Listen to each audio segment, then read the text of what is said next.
KN university ખાતે 77માં પ્રજાસત્તાક પર્વની અત્યંત ઉત્સાહ અને દેશભક્તિના માહોલમાં ઉજવણી કરવામાં આવી।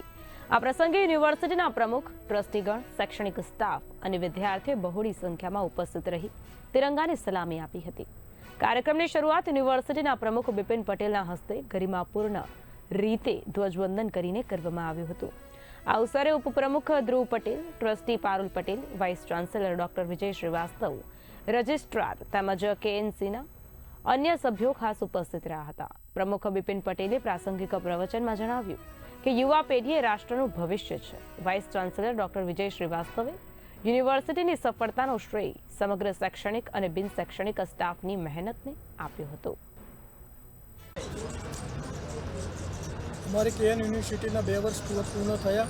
આ ત્રીજા વર્ષની અંદર અમે પ્રવેશી રહ્યા છે ત્યારે આજનો જે કાર્યક્રમ છે, જે 26મી જાન્યુઆરી પ્રજાસત્તાક દિન નિમિત્તે આ કાર્યક્રમની અમે ઉજવણી કરી અને એના ભાગરૂપે યુનિવર્સિટી શું કરવા માગે છે અને 1950 26મી જાન્યુઆરીનું મહત્ત્વ શું છે એ વિદ્યાર્થીઓને સમજાવવામાં આવ્યું અને યુનિવર્સિટીની આગળની જે ભવિષ્ય છે એમાં આપણે શું કરવા જઈ રહ્યા છીએ એના માટે પણ એ મંચ ઉપરથી કહેવામાં આવ્યું।